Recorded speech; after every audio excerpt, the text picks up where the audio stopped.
Hey everybody, it's Pete Carmasino here at Chaikin Analytics. This is our weekly Chaikin Power Feed video series. So typically I kind of go over some articles that we've written about, but this week I want to really do a market check. And so we had some economic news yesterday between the Fed, and obviously this morning we had even more news come out, and tomorrow we've got non-farm payrolls. So I think it's really wise to kind of take a step back and look at the big picture about what's going on. We know all about the stocks that drive the markets here. They call them the Magnificent Seven. They came down to the Fantastic Five. Then they were the Fabulous Four. And now maybe they're just the three amigos that are left on our system that are still bullish. Now, overall, you're seeing sort of a mixed bag in technology and in the QQQ, which is the NASDAQ 100. Obviously, breaking trend on our system, our relative strength system. And that's just a change. It's really not a downtrend, not yet.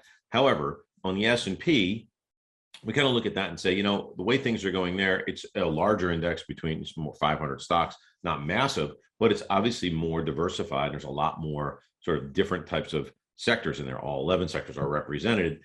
Tech is maybe somewhere around 30% on the technology side, another 8 or 9% on the communication side, call it somewhere in the neighborhood of 40%. It's held up just slightly better than most other indexes. Now, again, the way we measure it, it's obviously broken down on its trend, below its trend line, but it's not in a severe downtrend. In other words, we did get the pullback we've been talking about in many of the articles.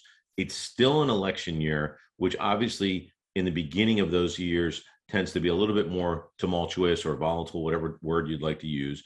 And I don't see that changing. We've obviously just ended a recent Fed meeting where we saw no action on rates. We knew that kind of going into it, but it felt a little bit more dovish than usual, which is a good thing to a degree.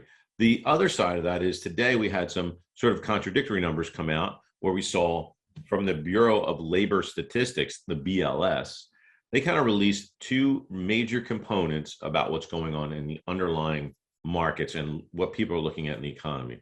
One is the unit labor cost. That's how much it costs to hire people. That was up 4.7%. They were looking for 3.6.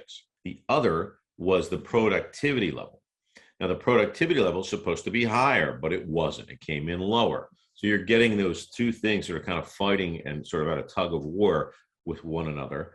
And Powell talked about it in his press conference yesterday about obviously trying to keep inflation mitigated, but at the same time, for folks to keep up with inflation, wages have to rise. We just saw the unit labor cost is up 4.7. That's way above expectations of 3.6.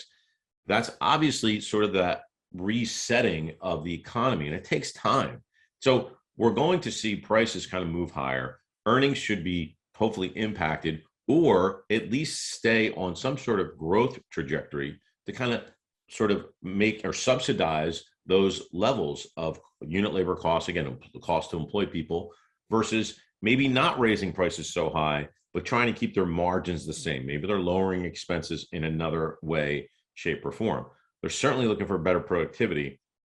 And that was a bit of a head fake coming out of the news today. Now, the markets took it perfectly fine. We're in a great uptrend still. So let me look at two things today. I'm going to look at sort of what we call the Magnificent Seven to see how they stand. And then I'm just going to look at some major indexes this week here on the Chaikin Power Feed video. Let's take a look and dive into the charts right now. Okay, we saw Amazon come out with earnings, and the last couple of days looking really good. An interesting setup here in this stock. It's really been incredibly strong, one of the best out of the Mag 7 so far in the last 52 weeks anyway. And it really started about a year ago and started to move higher, and it looks great. Google, obviously the same kind of pattern, a little bit of a stall here in the beginning of this year, but really picked it back up. So we downgraded it and moved higher.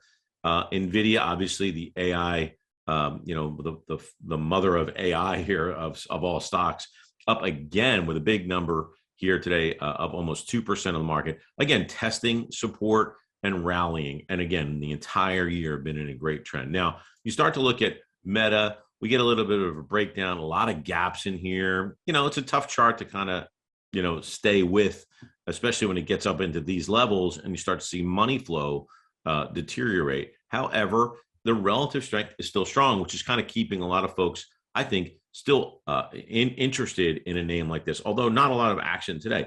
Microsoft, one of the most important companies in the world, right? Think about it. We use Microsoft every day in multiple ways.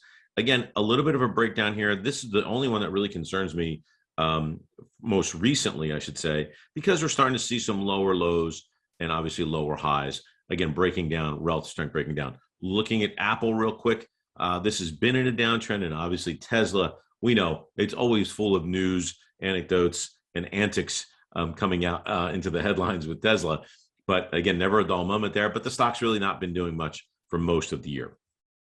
Okay, I just want to finish today's videos and look at sort of a few different indexes, the major ones that we kind of pay attention to. I'll start with semiconductors because that's where this one is at the top of my list.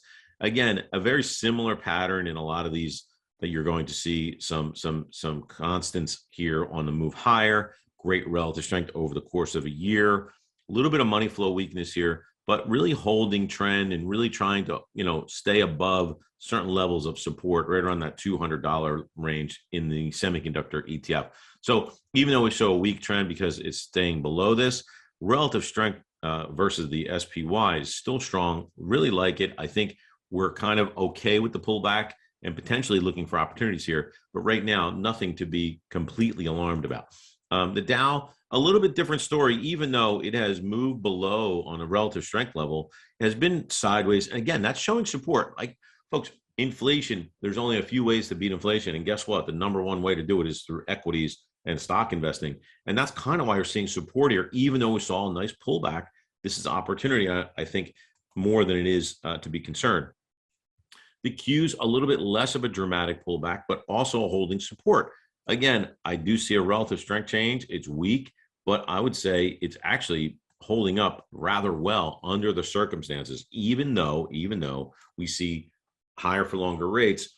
I think tech companies, we just looked at the Mag 7, have been able to weather that storm a little bit better. They've got the balance sheets, they got the cash on hand, they've obviously got the brand recognition, and they're delivering quality. So a lot of things in their favor, and that's why the Qs look good. The last one we'll look at is the SPY. The SPY has yet to break down versus the Russell 3000, which is a very large index, obviously 3,000 stocks, but of a multitude of a diversification versus a more diversified index like the S&P 500.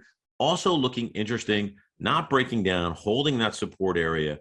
And I think I would say at this point, better than expected reactions, even though it's been a mixed bag. And one could argue that it could have really pulled back even further. So far, that's not the case. And that's why we're sticking with stocks for the long term.